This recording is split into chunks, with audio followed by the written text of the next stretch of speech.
Welcome, everybody, to Workforce Wednesday.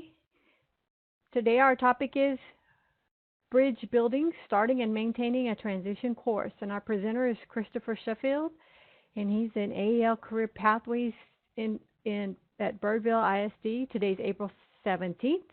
And I am Olga Escamilla. I'm going to be your host and moderator. So as we get started, we want to welcome our presenter. Our presenter today is Christopher Sheffield. As I mentioned, Christopher has been with Birdville Adult Education for 4 years. He's a career pathway navigator as well as an intensive course and curriculum specialist. He has a master's in linguistics and a TESOL certification, and his background is teaching lower level ESL. So welcome, Christopher. You are on. Hello, everyone. I want to say thank you to TCall and Dr. Escamilla for inviting me to do this talk. I think we're going to get some exciting information here. I'm excited to talk to everyone, see what everyone else is doing. So bridge building, starting and maintaining a transitions course. So just a quick roadmap about what we're going to talk about. So a little bit of motivation behind developing our course, policy and guidance, our local framework about what we're doing, some curriculum components that make up our lessons for this transitions course, and then I'm going to end with areas for growth and next steps. There will be some questions along the way, and I'm excited to see your answers to kind of get a feel for what's going on across the state. So before I get to the motivation slide, when we first began the really hard push in our program for the training programs, which was last year, we were very set on, developing our IETs and getting students in them and getting successful outcomes. But as we got a little more time to settle down and get our footing a little bit, we started to see the bigger picture of needing to prepare students beforehand for lots of reasons. So for my motivation here, what we needed was an accelerated track for students who are moving from our traditional courses. Maybe they needed more focused instruction, or they'd completed their main goal and they were thinking about exiting. And we also needed a place where we could have our students who were referred from outside organizations. A lot of those students entered above the levels of our base population, or well before training was about to start. And we needed a place to really be able to house them and deliver services that they could use.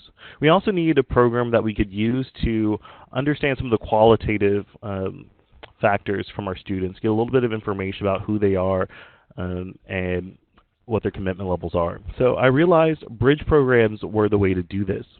So they're pretty flexible, but they also allow us to have some increased rigor. When we were developing our training programs, the Career Pathways coordinator for our consortium, Christina Mason, said a lot about bridge programs and transitions courses and on-ramp programs, and I was a little preoccupied with developing the trainings, but once I kind of got time to come back and look at it, I definitely see why she was pushing it, because it's a really good kind of program and really helps a lot. But before we get too far into it, there's always the answer that everyone always wants, or the biggest question is there a right answer?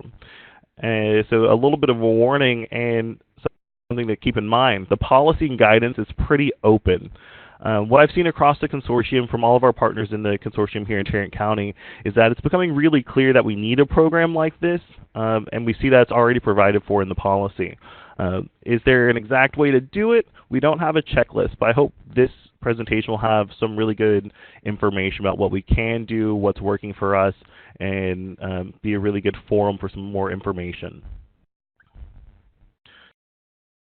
So with that in mind, what kind of bridge or on-ramp or transitions to training programs do you have in your organizations? Does anyone have one of these running right now? I know across the state we're doing pretty well with our transitions to college classes. But sometimes for our transitions to training programs, we'll see students who may be enrolled into an HST class to develop their basic skills, or into an advanced ESL class before going into training. What are you all doing? I would be happy if all my transitions courses were full of students just waiting for the next cohort so we could start as soon as possible. And we let our students know, this is from Mauricio, he says he lets our students know about future options, GED, college level. I think that's a good idea, letting them know about it, and then for this training, this transitions program that we're talking about, really helping them get there. So next we're moving forward to talk a little bit of policy. I have two big AEL letters that we're going to talk about, and I like each one for a slightly different reason. So this is from AEL letter 216, change 1. It's one of my favorites as someone who deals a lot with intensive courses. The 16s and 17s are always in my drawer highlighted. So this is directly from the letter. I've broken it up a little bit into bullet points.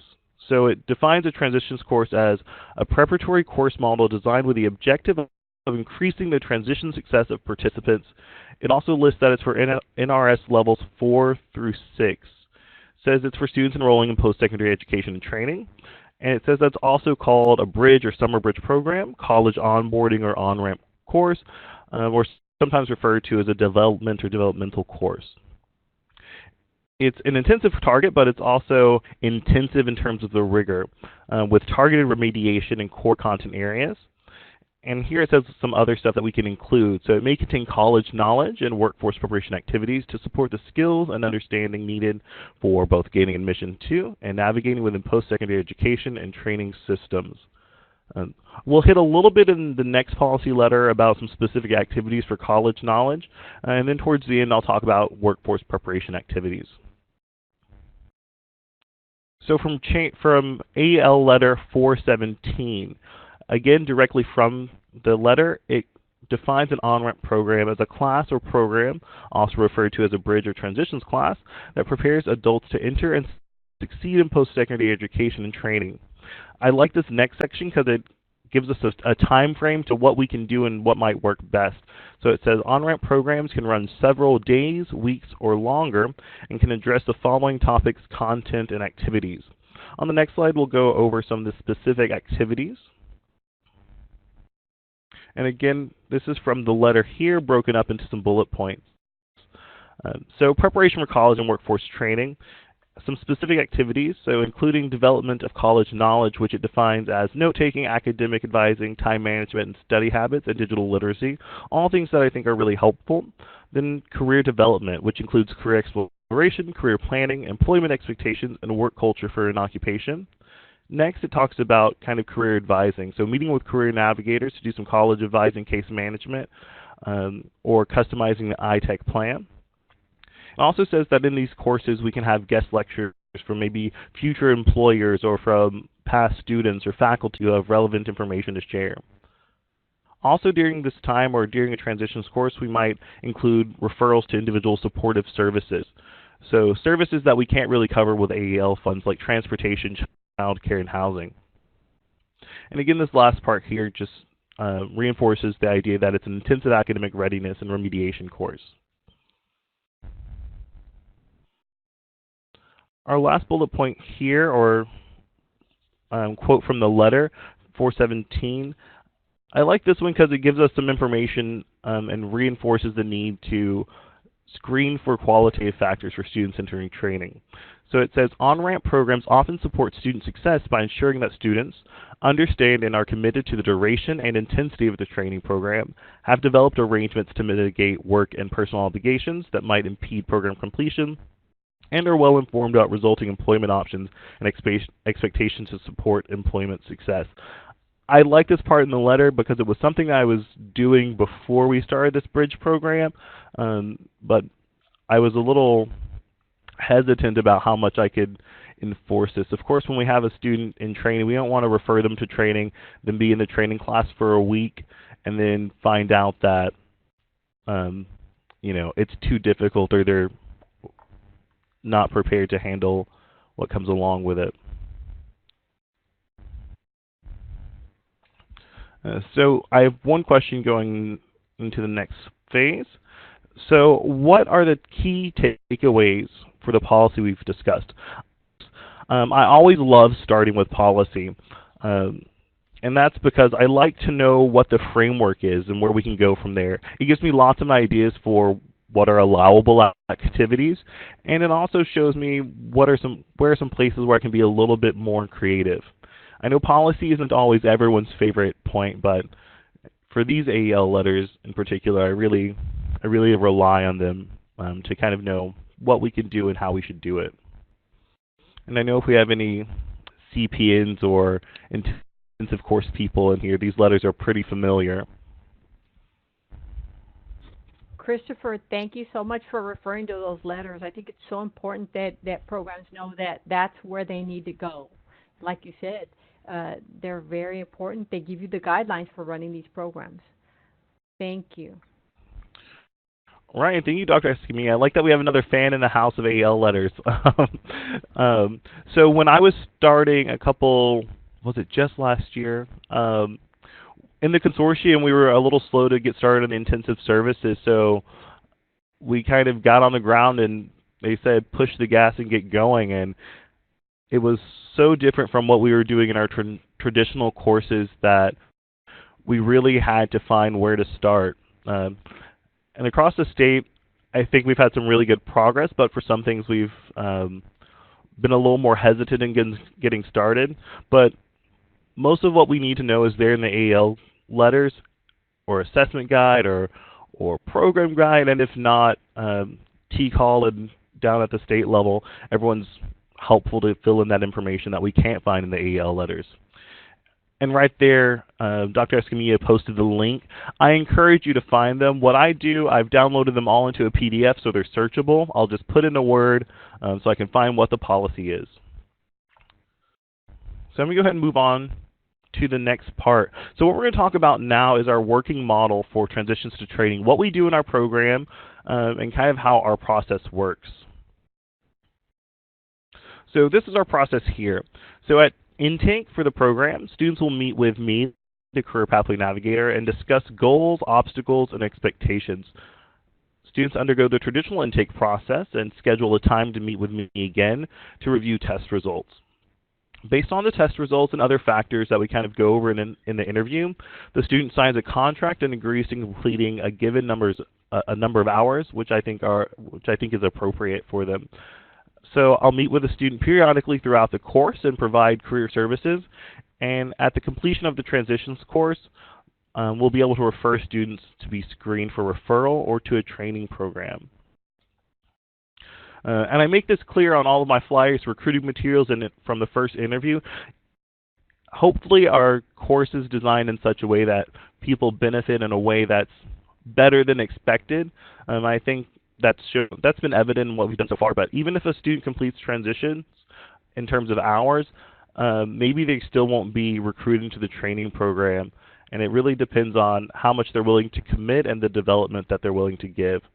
So I'm going to go through in the next slides and talk a little bit about each one of these steps and kind of what they do, what they are, and what they do for us. So in talking about goals, obstacles, and expectations, I think goal setting is important for all of our students and our traditional students as well, but I think it's especially important for training candidates.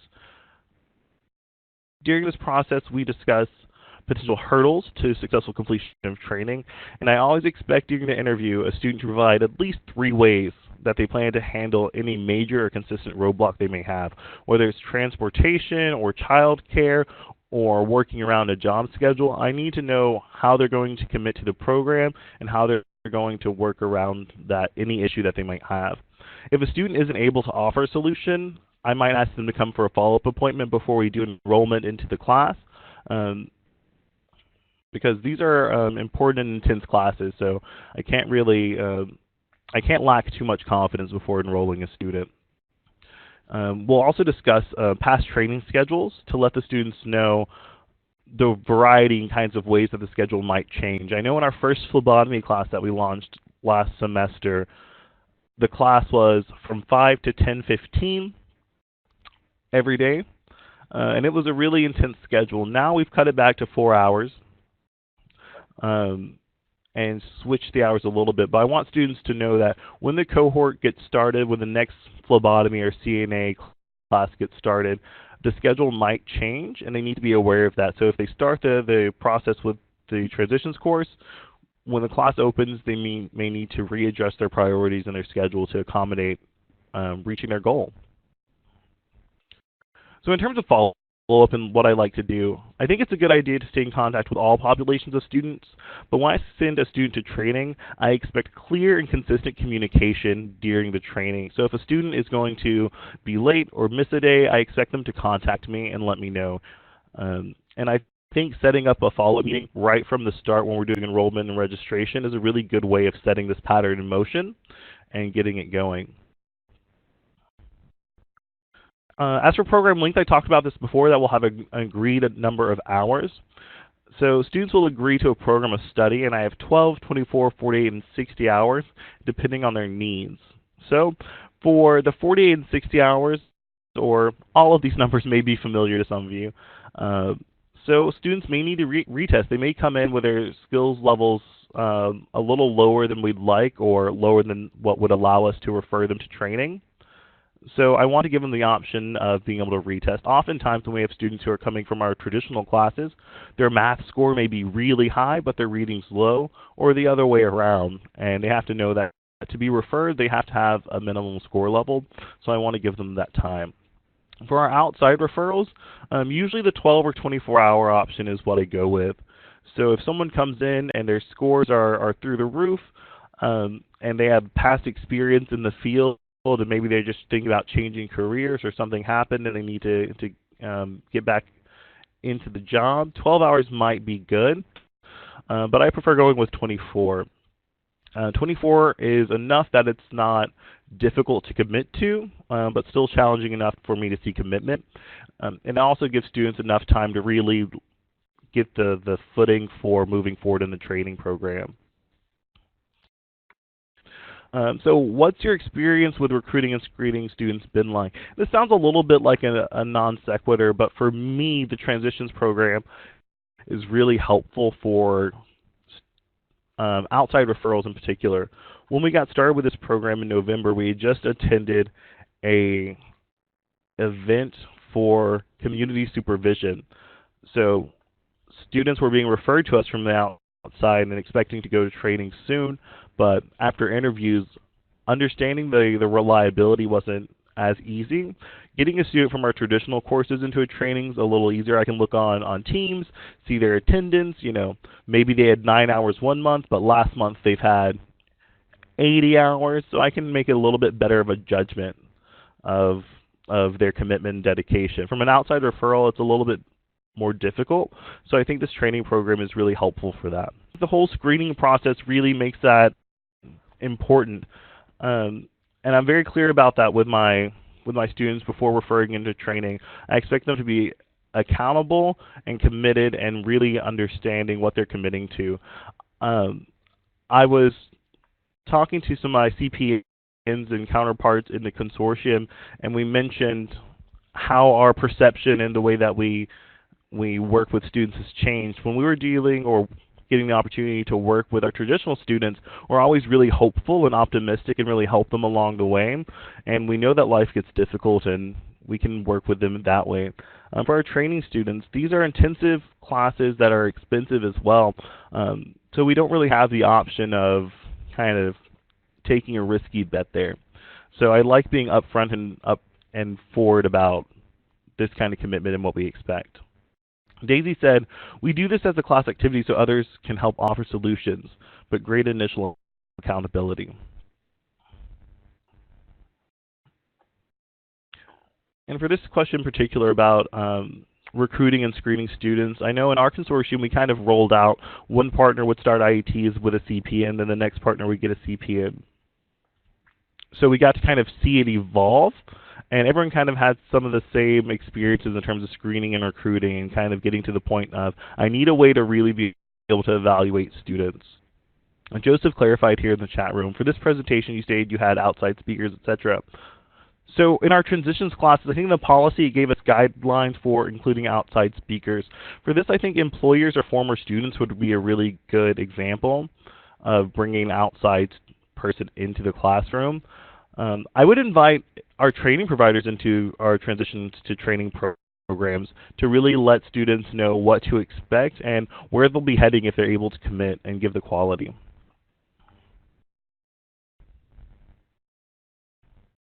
So I'm going to move forward now and talk a little bit about the components to our training courses, or training to transitions to training courses, excuse me, and kind of what our curriculum and lessons look like.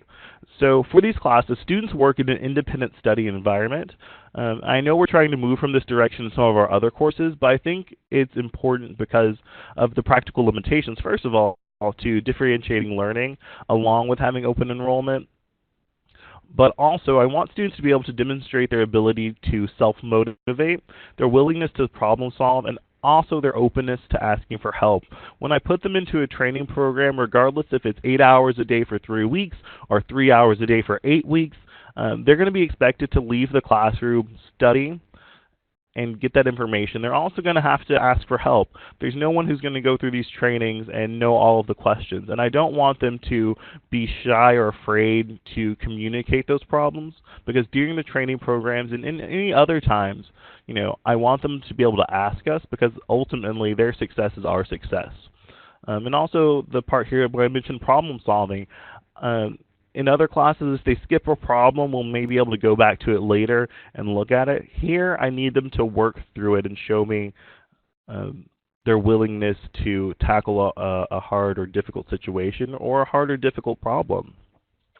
So each lesson has contextualized basic skills activities, technical skills activities, technical reading, research questions, and a career exploration component. So these are a lot of components, and each lesson contains one from this. Maybe one of these may be longer or shorter in a given unit, but I think all of them are important for different reasons. And like I said before, I have students agree to a given length of study for the program, but if they don't complete the lesson, for example, for Unit 1, then they'll have to do it before they get to Unit 2. So that's another way of showing the commitment and their willingness to really reach their goals, is if they're willing to work through the work. So I'm going to talk a little bit about each of these components. I have some examples and samples for you to see as well. So for the contextualized basic skills, this is literacy and numeracy, or math practice, which use the specific field as the framework for the given exercise. Most available textbooks that I've seen are written at an accessible level for our NRS 4 through 6 students. A lot of this material, though, is suitable for warm-ups or stuff to kind of get students started. They can complete it and they can feel confidence that it wasn't, too difficult for them to understand, but it's definitely not something that students are going to leave and be directly ready to enter a training program. It wouldn't be the only component I would use. I meant to mention this a little bit earlier. A lot of the material for contextualized basic skills could be integrated at lower levels. We're seeing more discussion about academy models throughout the state and moving in that direction. Contextualized basic skills are something we can integrate at lower levels to get students to the point of the transitions courses or to the point of transitioning into training. But back to my last bullet point here. There are some published texts, and I'll show one sample on the next one, which provide this kind of stuff. But depending on the job or training that we're getting students ready to go into, you can also find online stuff. My favorite resource is finding companion websites to textbooks. So if you type in the name of a textbook, chances are there's a companion website online. They may have activities that are web-based, and they might have stuff that you can just print off. I found lots of good nursing things and some HR stuff as well. And just as a side note, I discovered textbook companion websites in college because I didn't want to pay for textbooks. So I kind of uncovered them. I've been relying on them ever since. There's good stuff there that can really demonstrate information without having to dedicate yourself to the entire textbook. So an example here, this is one of our basic skills examples from our Healthcare's Pathway curriculum for transitions to training. So in this example, a student may read the procedures for labeling blood sample tubes, and then they'll answer questions based on the reading. So if you see here in the image, it says procedure for labeling blood samples for Blood Lab Universal. Each of these bullet points kind of goes through the procedure of what students would do. In the multiple choice part, it says, what is one thing you should mark down on the collection test label? So what students will do to answer this question is that they'll go back through the article and the procedures, and they'll just be able to scan through, find the answer, and mark the choice. So it's not too difficult at all, but it's still contextualized. Students are really getting into the idea of healthcare while going through this. And I have my citation here. It's from Career Companion, Health Sciences. Yeah, there's lots of stuff online everywhere, so it's a good idea to integrate these, especially in transitions courses, and I encourage you at lower levels to build academies and get the career pathway started early. So in the next section, I'm going to talk a little bit about technical skills activities. These activities are directly related to what the student will be learning in the training program or will be doing on the job. So I expect these activities, and I pull activities that are designed to be on level, understanding that the students have not completed the training yet, so I don't want it to go too far and above. I want it to be something they'll be expected to do, but that's reasonable for them to do. Technical activities might be integrated that aren't expected in the exact training, but which may be within the career pathways. And to restate that a little differently, and to give an example, for my healthcare model, I have stuff like calculating dosage. Now, when someone gets their certified nurse's aide certification or they become a certified phlebotomy technician, they won't be authorized to give medication or to measure dosages, but a lot of the students entering our transitions courses and training courses plan on continuing on in healthcare and becoming an RN or a doctor or something within that field. So I think giving them a little bit of insight still helps with the basic skills and helps to preview stuff that they'll be moving on to later. So it reinforces that career pathway. So an example of one here. For technical skills, a student will complete a sorting task like reordering numbers or alphabetizing names. My bullet point here says it may be appropriate for a training resulting in a credential which supports entry into clerical work or human resources. That's worded a little indirectly. Basically, we have a lot of programs that are for Microsoft Office and Excel and other kind of Microsoft Suite programs, and the idea is the job that that's tied to is usually office worker clerical tasks. So I wanted clerical tasks in the transitions program that could really help. One of these, as you can see in the example, is alphabetizing. I think that's important, especially for students whose first language isn't English. Thinking in the English alphabet or really understanding the order, it's important for clerical knowledge. So using that as a technical skill may be really helpful. So the example here in this picture says 18 filing rules for proper alphabetizing. And yeah, I saw the whole document. There's a link on the slideshow here. Yeah, there are 18 rules. I didn't know that, but it's really cool to look at and to see. And I think it's a good thing for students to work through.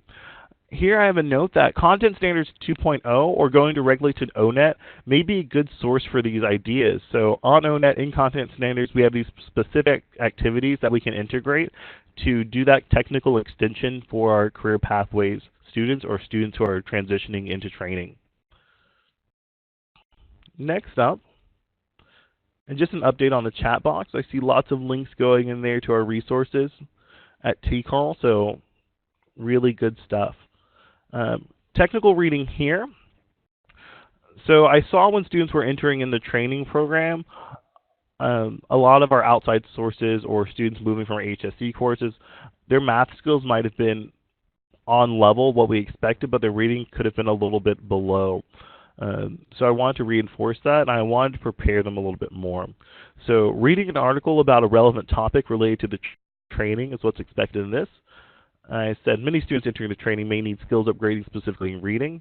Another reason I feel like this prepares students for post-secondary education, which many plan on entering in terms of the energy you have to put into reading through and understanding materials. I think it gives students added insight into the field they plan on entering. So my example here, I say that student reads an article about maybe bloodborne pathogens pulled from the internet. So I always hand out a worksheet along with this. So they have this in every lesson that they're doing, the worksheet and then a different article. So you see here I have directions at the top in my image of the worksheet. the title, the source. I think the source is important too, because I want students to already get that idea of citing sources and being able to find them. Keywords you're finding from the article, a summary, and then a couple questions here. So the student reads the article, they summarize key facts, they detail what they didn't understand or what they'd like to know more about, and they define any unfamiliar vocabulary. So they're really working through the piece. As a part of this worksheet, students are expected to have a conversation with the instructor or another student about the article. And that last component about having that conversation is important to build into communication skills. In a lot of our traditional classes, especially on the HSE side, for the students who are, maybe still in a class where they're working independently or coming in with an eye set on a very specific goal, we don't always put in the level of communication that's necessary for adequate workforce preparation or for transitioning into college or post-secondary education. So I think that communication part is key. Plus, because the way our classes are structured, having students working independently, that conversation lets the instructor have insight on exactly how the student is understanding the material and how they're working through it, and to know if we need to redirect them or reinforce them in any kind of way. So in the next slide, we're going to talk a little bit about research questions and how I integrate these. So students have to investigate higher level questions related to the technical training or career field they plan to enter. So higher level, I mean here, a little more difficult. So we have the basic skills warm-up and the technical activities. I didn't mention this on the technical reading, but sometimes the article readings are easy, sometimes they're really difficult. For research questions, these are always pretty difficult. So this prepares students for the training as well as entry into post-secondary education. So really doing the research to uncover answers, and students are allowed to use technology for this part. So it helps them with their digital literacy skills, which I think is important. So an example here, according to the Americans with Disabilities Act, or the ADA, what's the minimum doorway entrance width for hotels? That's a pretty difficult question, but hotels often require employees to take tests on these standards. This prepares them for that knowledge. But it's definitely a little bit more technical than the other components we've seen before. For that reason, I limit these types of questions to about 5 per lesson, and sometimes fewer, depending on how difficult I see the questions.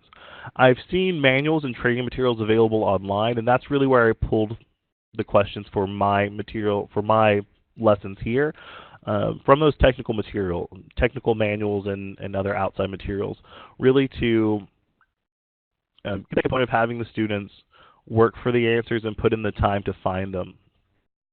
I will say though, if you're letting them use technology and you're pulling questions from online, students are really savvy nowadays with using information, finding information, which is a great skill to have, but often it might be really easy for them to find the questions and answer. And I'm upfront about that with my students, and I let them know, put in the time to understand the question because we're going to talk about it. So even if you do find you find the text exactly where I pulled the question from, that's okay. I still want you to understand the content. I think that's important for this. The last part here is career exploration.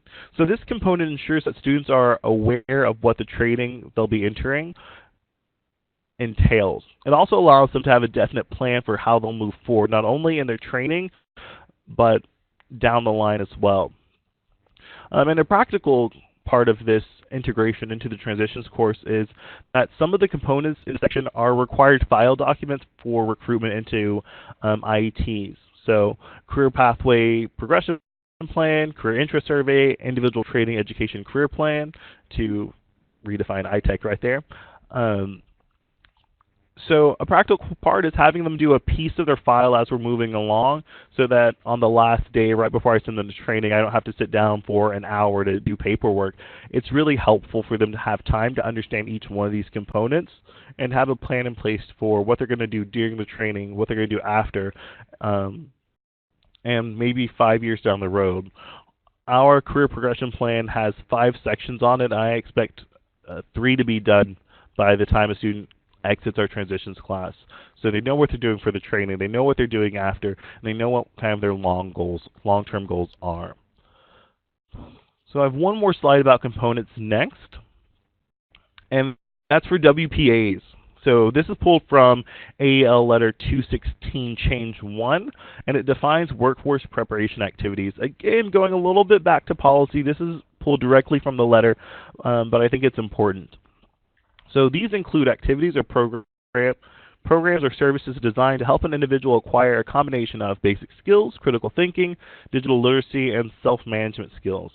And it includes competencies in the following, and it has them bullet pointed here. I've seen some things stated or listed as workforce preparation activities, but I feel if it doesn't fit within this bulleted list, then we might have to re-examine what it should be covered as in terms of how we can list the activity. And there's some good webinars on the PD portal that talk about workforce preparation activities. So using resources, using information, working with others, understanding systems.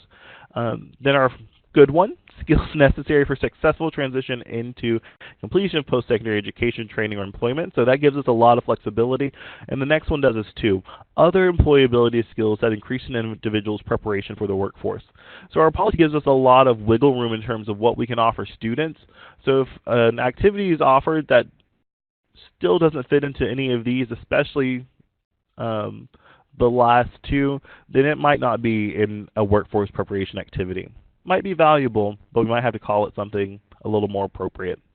So moving on to the next slide, I have a quick question. I know that was a long section of the presentation, but what do you think of these components that I've listed? Do you think that any of the components are unnecessary? Do you think there's anything else that I can add? Are there any components that you have going on in yours that I don't have in mine? So the Open Education Resources fact sheet looks like a PDF, probably just rich with awesome stuff that we can use and draw from. Then we have the actual website here, Open Education Resources. Has information on the ITEC plan, or says information on the ITEC plan can be found in the Texas AEL Assessment Guide. Yeah, so our handy dandy assessment guide. We have the assessment guide and we have the AEL letters. All that stuff is there. We also have the link here to the AEL guide. Again, a favorite of mine. I'm looking back behind my desk now and I see my big binder that says AEL guidance and policy. I have another binder with all of the letters, so it's important stuff and I like to rely on it. It gives me ideas and lets me know what I can do. Amy says, I noticed when you were talking you mentioned some online resources. Is there a digital literacy component to this course, or are the students pretty much ready as far as the digital literacy levels go? That's a great question. So for me it depends on the training. So I don't have it listed as proxy hours or using any of those distance learning avenues. For my Microsoft class or for the transitions into Microsoft, one of the components does include computer fundamentals.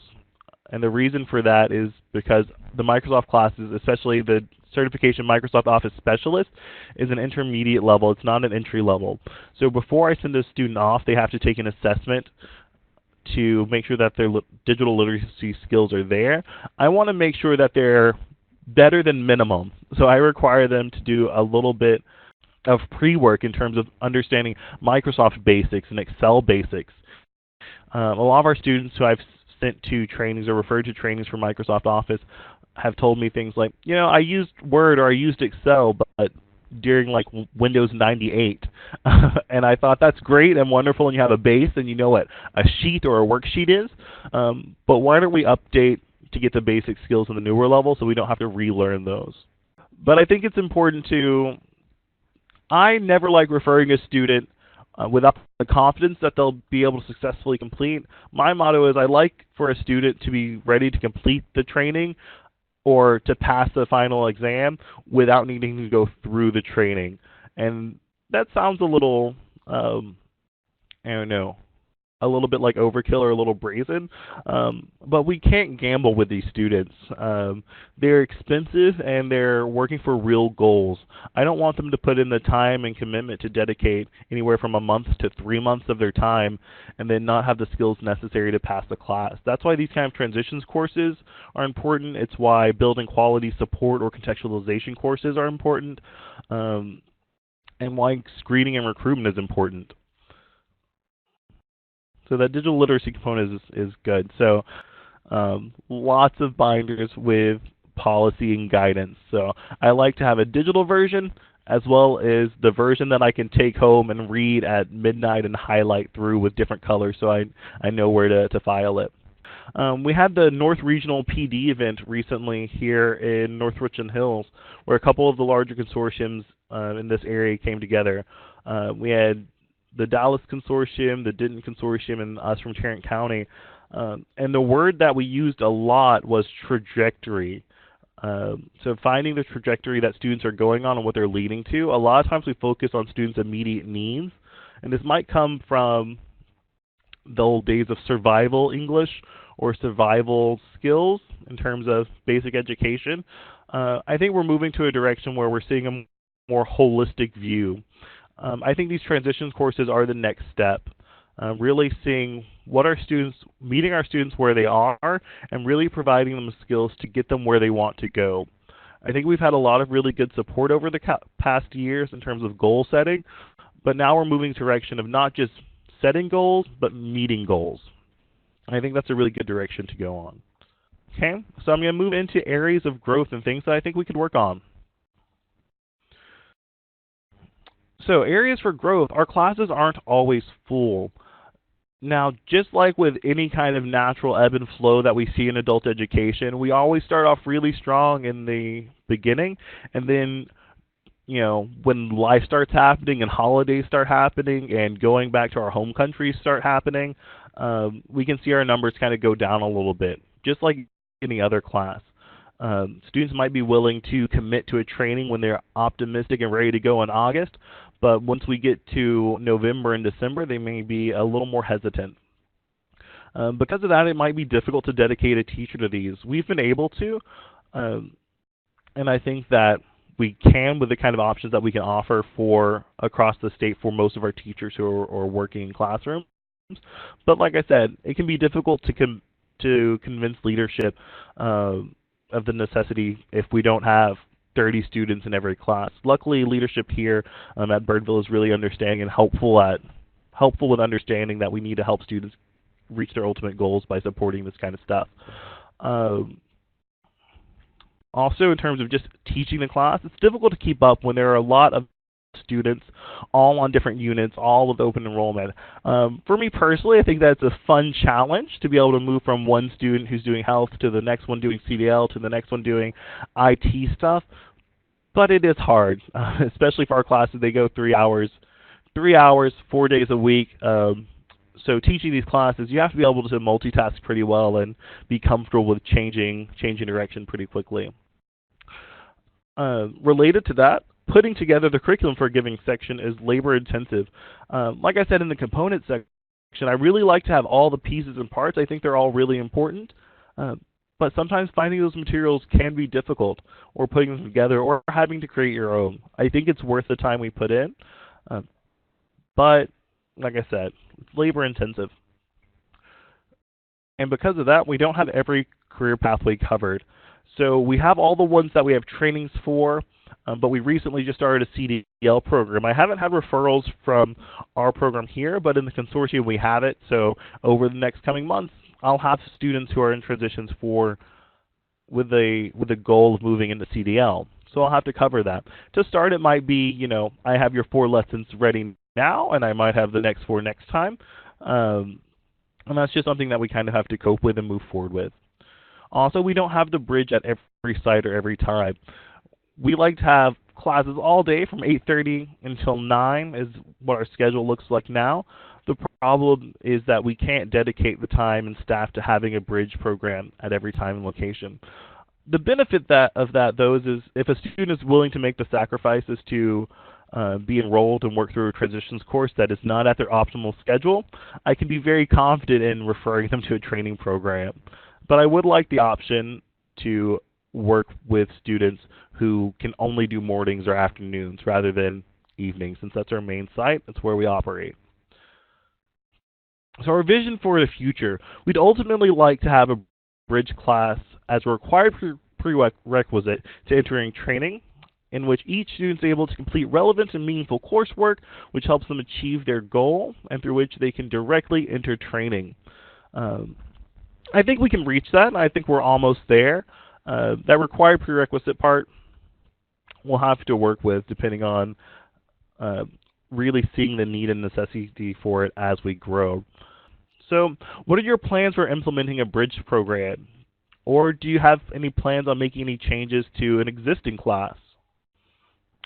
I know in our program, we've been able to develop a good course progression for our ESL students.